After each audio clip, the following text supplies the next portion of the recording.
Saudaraku, selamat pagi, selamat bertemu. Puji Tuhan kita diberi kesempatan untuk hidup hari ini dan bisa melakukan berbagai aktivitas kehidupan. Saudaraku, sebelum semua aktivitas kita kerjakan, saya menyampaikan renungan singkat kepada saudara. Judulnya, Meyakini Firman Tuhan yang disampaikan oleh para nabi. Diambil dari 2 Petrus pasal 1 ayat 19 sampai 21. Demikian firman Tuhan. Dengan demikian kami makin diteguhkan oleh firman yang telah disampaikan oleh para nabi. Alangkah baiknya kalau kamu memperhatikannya sama seperti memperhatikan pelita yang bercahaya di tempat yang gelap sampai fajar menyingsing dan bintang timur terbit bersinar di dalam hatimu. Yang terutama harus kamu ketahui ialah bahwa nubuat-nubuat dalam kitab suci tidak boleh ditafsirkan menurut kehendak sendiri. Tidak pernah nubuat dihasilkan oleh kehendak manusia, tapi oleh dorongan Roh Kudus.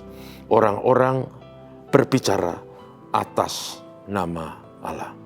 Saudaraku, pada zaman dulu Tuhan menyampaikan firman-Nya melalui orang-orang yang dipilih khusus yang disebut para nabi. Para nabi yang dipilih Tuhan itu diberi tugas untuk menyampaikan sabda Tuhan. Biasanya bisa diklasifikasikan menjadi dua, yaitu menyampaikan firman Tuhan, kehendak Tuhan bagi umat manusia, apa yang harus diperbaiki oleh manusia, apa yang harus dilakukan manusia, dan sebagainya, dan sebagainya. Tapi yang kedua adalah apa yang disebut nubuatan, yaitu menyampaikan kebenaran firman Tuhan yang besok akan terjadi dan pasti terjadi. Nubuatan itulah yang disebut oleh Petrus dalam pembacaan kita, disampaikan oleh para nabi. Jadi para nabi itu, saudaraku, menyampaikan nubuatan-nubuatan yang luar biasa.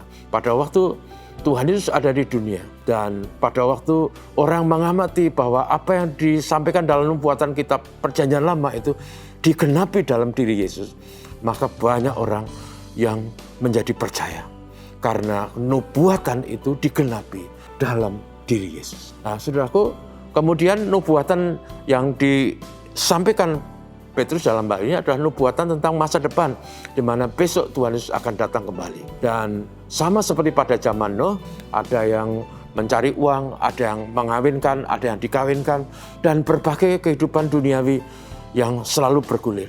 Tapi mereka abai terhadap kebenaran, abai terhadap kejujuran, abai terhadap sabda Tuhan.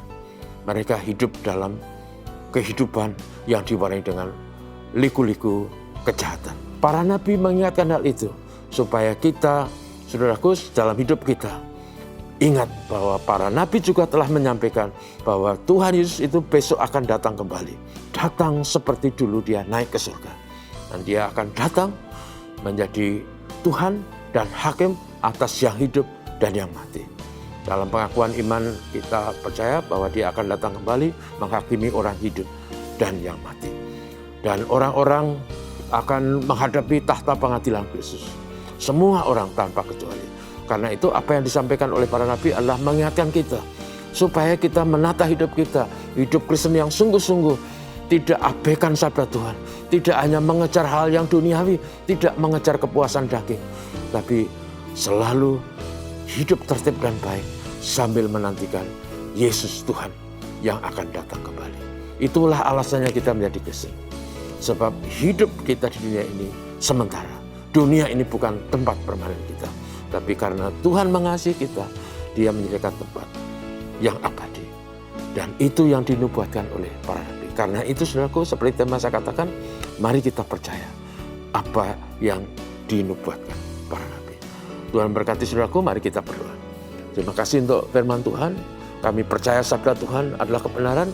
Kami percaya bahwa Tuhan Yesus adalah juru selamat kami yang besok akan datang kembali menghakimi orang yang sudah mati. Dan itu kami berserah padamu, mohon tuntunan penyertaan supaya hidup kami berkenan kepadamu, melakukan bagian kami sesuai dengan kehendak Tuhan, menolong anak-anak kami, menolong keluarga kami, menolong jemaat Tuhan tanpa kecuali, juga menolong negeri kami diberkati. Ini doa kami, Tuhan Yesus, terima kasih. Haleluya, amin. Selamat pagi, saudaraku, terima kasih.